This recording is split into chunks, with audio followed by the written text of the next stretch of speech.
भक्तों, भगवान गणेश जी को प्रथम पूज्य, विघ्नहर्ता और शुभता के दाता कहा जाता है। ऐसी मान्यता है कि किसी भी शुभ कार्य की शुरुआत से पहले गणपति जी की आराधना करने से सफलता निश्चित होती है। भगवान गणेश जी को सुख, समृद्धि और बुद्धि के दाता भी कहा जाता है। जो भी भक्त इनकी उपासना या इनके मंत्रों का जाप करता है, उसे अपने जीवन में सफलता और सौभाग्य प्राप्त होता है। उसकी हर बाधा का नाश होता है, आर्थिक उन्नति और ज्ञान प्राप्त होता है। यदि आपके जीवन में कोई भी कार्य बार बार रुक रहा है, व्यापार में हानि हो रही है, नौकरी में समस्या है या कर्ज से परेशान है, तो भगवान गणेश जी के इस सिद्ध मंत्र का जाप अवश्य करें और गणपति बप्पा की असीम कृपा प्राप्त करें। इस मंत्र का जाप नियमित आपको 108 बार करना है और इसे कभी भी अधूरा जाप ना करें। अगर आप किसी कारणवश इस मंत्र का जाप करने में असमर्थ हैं, तो आप इस वीडियो को अपने फ़ोन या स्पीकर पर चलाकर सुने। ऐसा करने से आप भगवान जी की असीम कृपा के भागी बने रहोगे। अगर आप भगवान गणेश जी का आशीर्वाद पाना चाहते हैं, तो इस वीडियो को लाइक और चैनल को सब्सक्राइब ज़रूर कर दीजिए और कमेंट बॉक्स में जय श्री गणेश अवश्य लिख दीजिए। तो चलिए भक्तों, मंत्र का जाप करना प्रारंभ करते हैं। ओम नमो भगवते गजननाय बुद्धिप्रदाय नमः। ओम नमो भगवते गजननाय बुद्धिप्रदाय नमः। ओम नमो भगवते गजननाय बुद्धिप्रदाय नमः। ओम नमो भगवते गजननाय बुद्धिप्रदाय नमः। ओम नमो भगवते गजननाय बुद्धिप्रदाय नमः। ओम नमो भगवते गजननाय बुद्धिप्रदाय नमः। ओम नमो भगवते गजननाय बुद्धिप्रदाय नमः। ओम नमो भगवते गजननाय बुद्धिप्रदाय नमः। ओम नमो भगवते गजननाय बुद्धिप्रदाय नमः। ओम नमो भगवते गजननाय बुद्धिप्रदाय नमः। ओम नमो भगवते गजननाय बुद्धिप्रदाय नमः। ओम नमो भगवते गजननाय बुद्धिप्रदाय नमः। ओम नमो भगवते गजननाय बुद्धिप्रदाय नमः।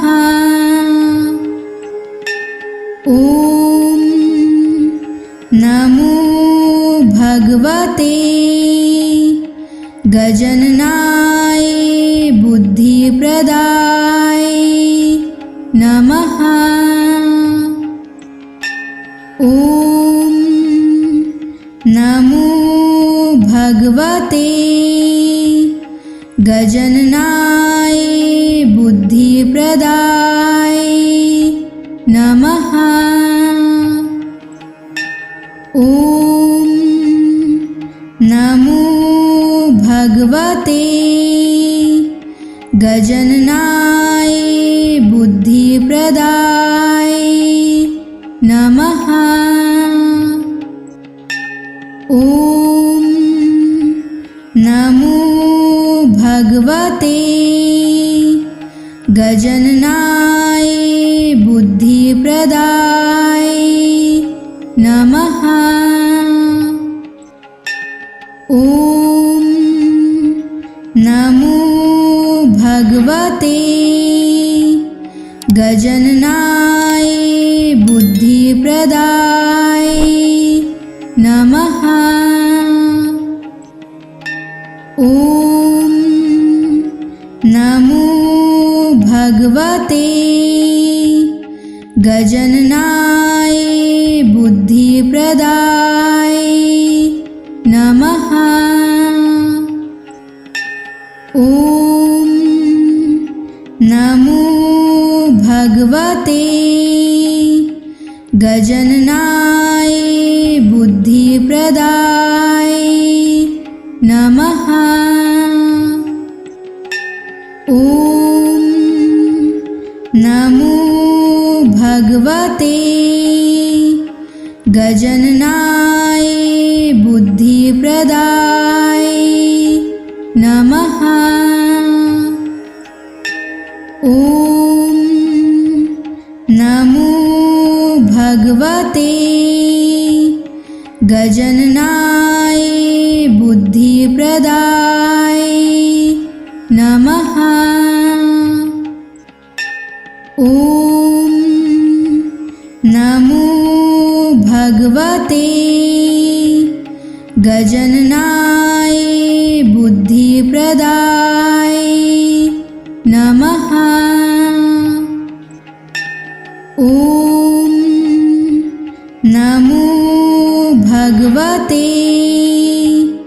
गजाननाय बुद्धिप्रदाय नमः। ॐ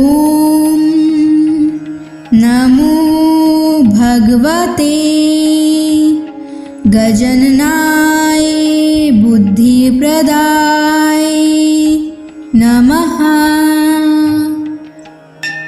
ॐ नमो भगवते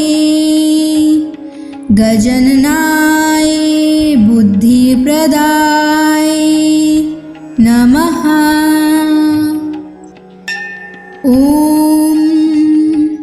नमो भगवते गजाननाय बुद्धिप्रदाय नमः। ॐ नमो भगवते गजाननाय बुद्धिप्रदाय नमः। ॐ नमो भगवते गजाननाय बुद्धिप्रदाय नमः। ॐ नमो भगवते गजाननाय बुद्धिप्रदाय नमः। ॐ नमो भगवते गजाननाय बुद्धिप्रदाय नमः। ॐ नमो भगवते गजाननाय बुद्धिप्रदाय बुद्धिप्रदाय नमः। ॐ नमो भगवते गजाननाय बुद्धिप्रदाय नमः। ॐ नमो भगवते गजाननाय बुद्धिप्रदाय नमः। ॐ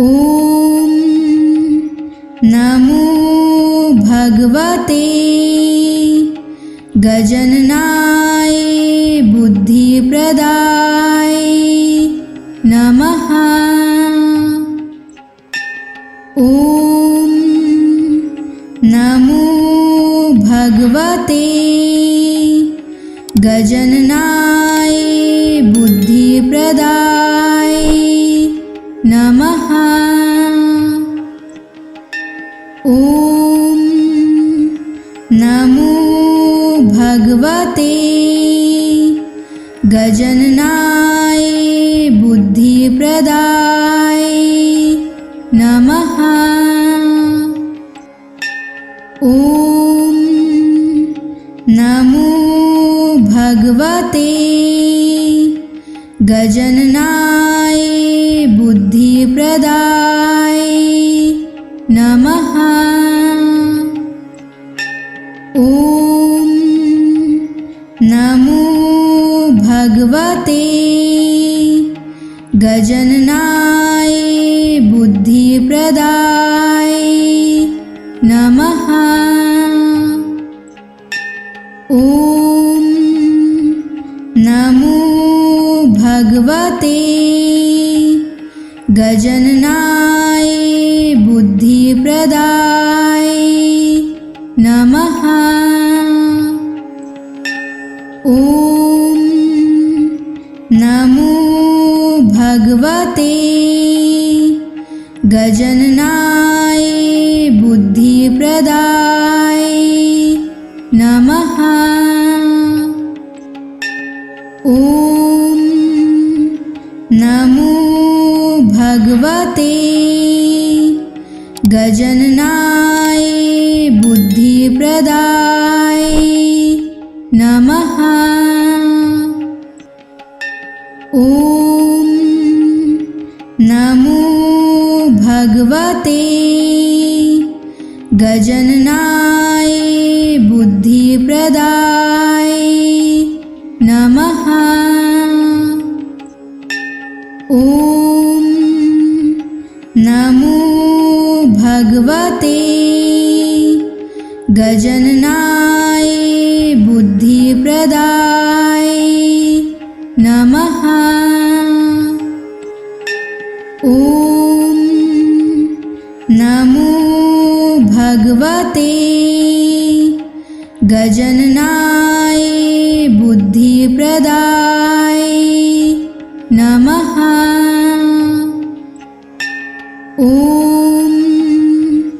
नमो भगवते गजाननाय बुद्धिप्रदाय नमः। ॐ नमो भगवते गजाननाय बुद्धिप्रदाय नमः। ॐ नमो भगवते गजाननाय बुद्धिप्रदाय नमः। ॐ नमो भगवते गजाननाय बुद्धिप्रदाय नमः। ॐ नमो भगवते गजाननाय बुद्धिप्रदाय नमः।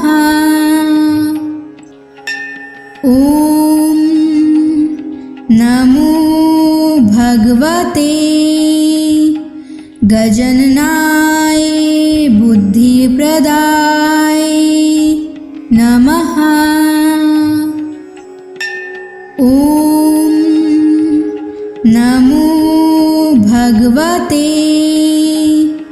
गजाननाय बुद्धिप्रदाय नमः। ॐ नमो भगवते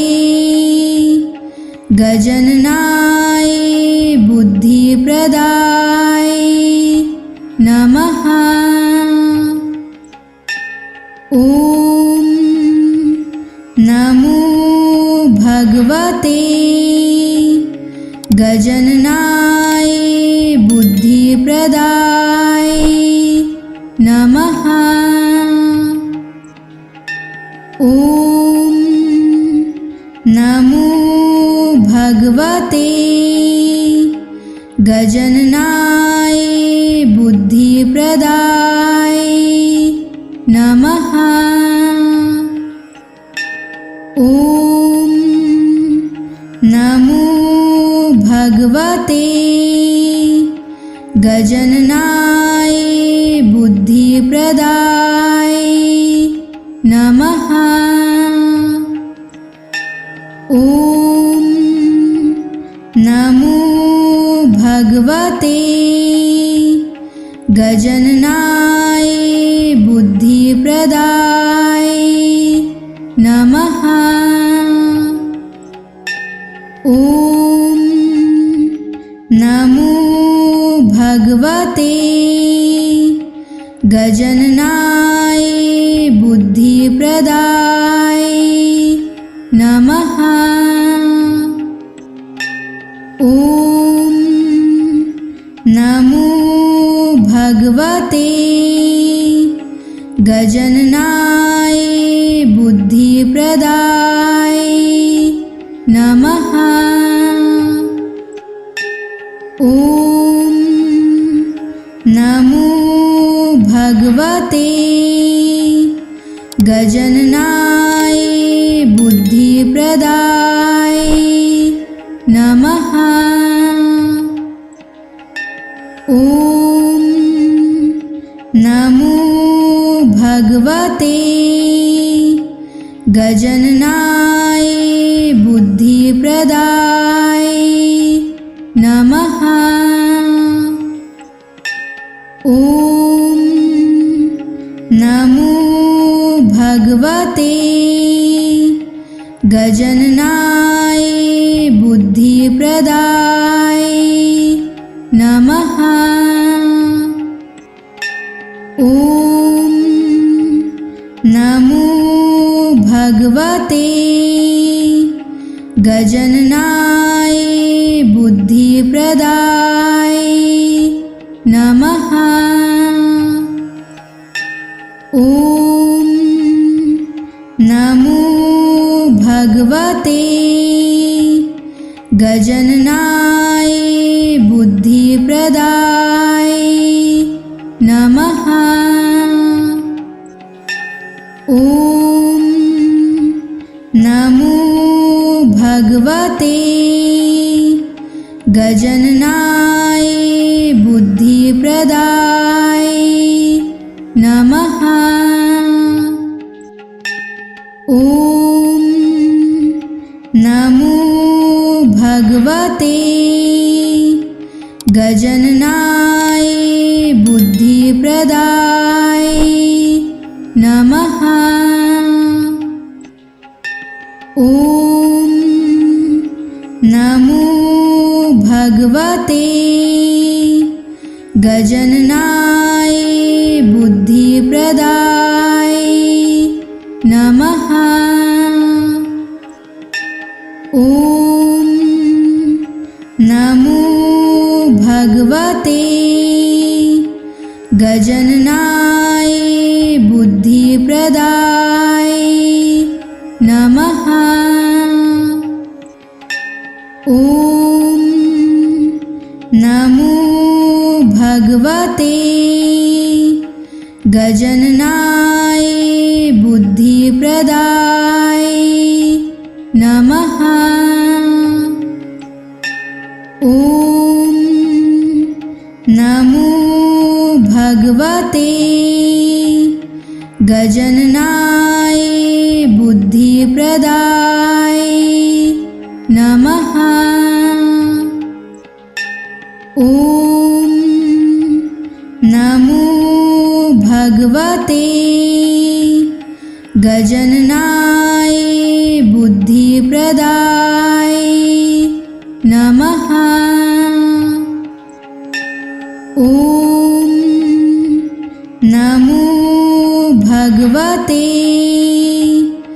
गजननाय बुद्धिप्रदाय नमः।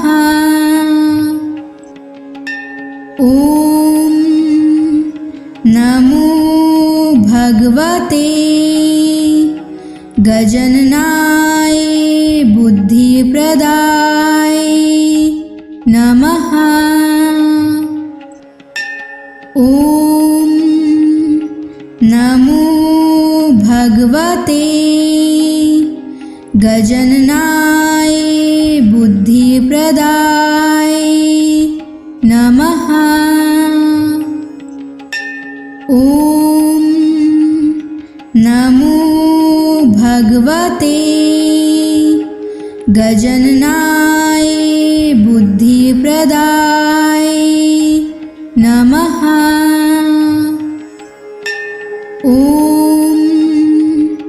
नमो भगवते गजननाय बुद्धिप्रदाय नमः। ॐ नमो भगवते गजननाय बुद्धिप्रदाय नमः। ॐ नमो भगवते गजननाय बुद्धिप्रदाय नमः। ॐ नमो भगवते गजननाय बुद्धिप्रदाय नमः। ॐ नमो भगवते गजननाय बुद्धिप्रदाय नमः। ॐ नमो भगवते गजननाय बुद्धिप्रदाय नमः। ॐ नमो भगवते गजननाय बुद्धिप्रदाय नमः। ॐ नमो भगवते गजननाय बुद्धिप्रदाय नमः। ॐ नमो भगवते गजननाय बुद्धिप्रदाय नमः।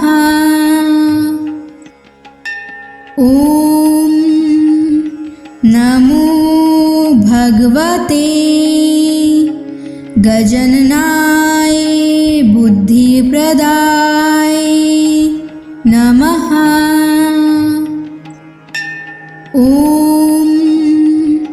नमो भगवते गजननाय बुद्धिप्रदाय नमः। ॐ नमो भगवते गजननाय बुद्धिप्रदाय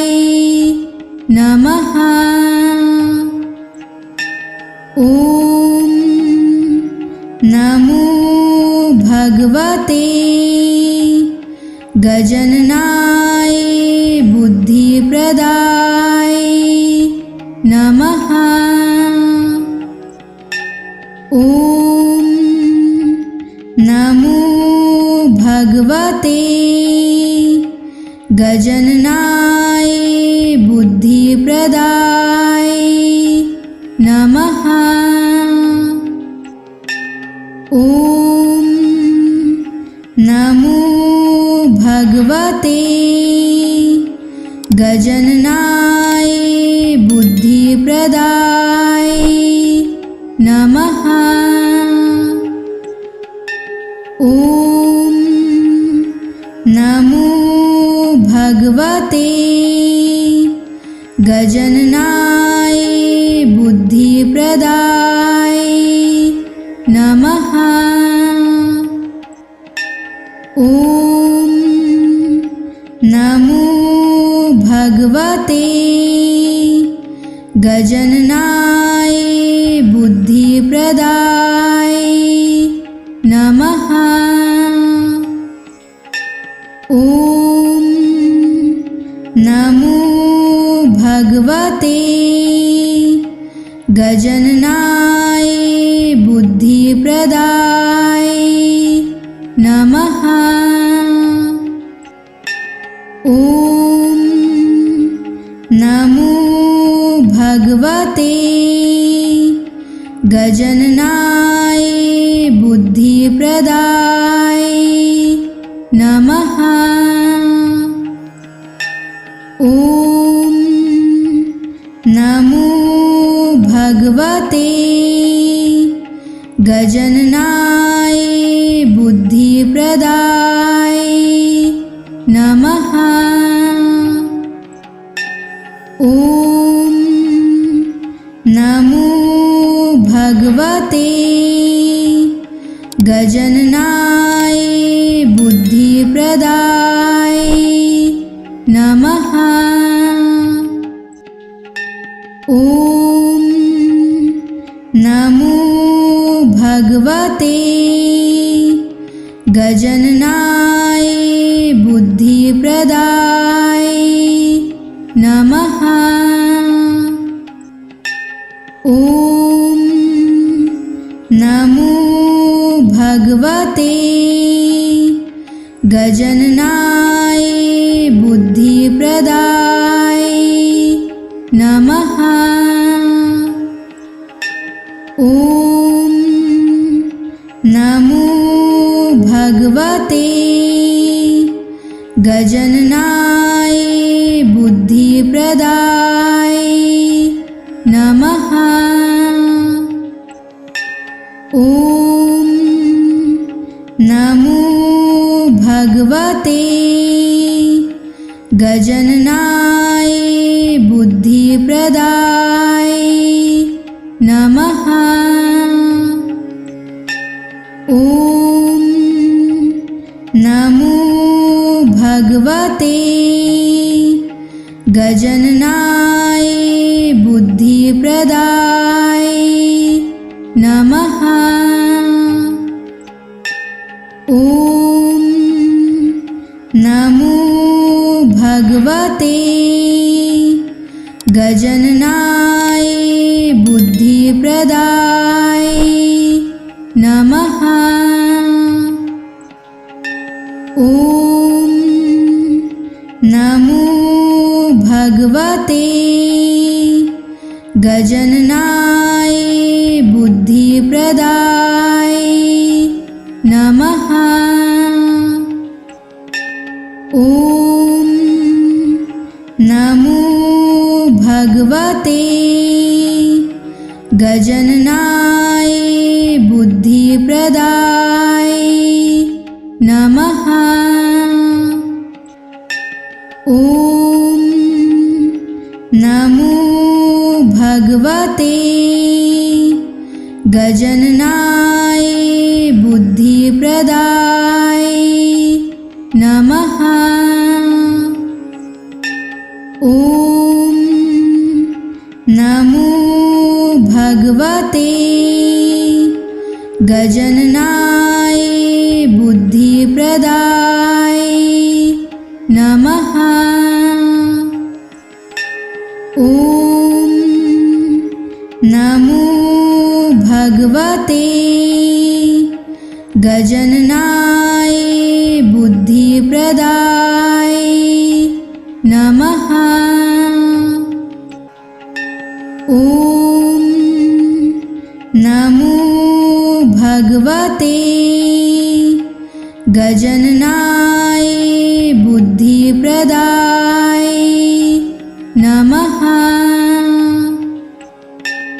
ॐ नमो भगवते गजाननाय बुद्धिप्रदाय नमः। ॐ नमो भगवते गजाननाय बुद्धिप्रदाय नमः। ॐ नमो भगवते गजाननाय बुद्धिप्रदाय नमः। ॐ नमो भगवते गजाननाय बुद्धिप्रदाय नमः। ॐ नमो भगवते गजाननाय बुद्धिप्रदाय नमः।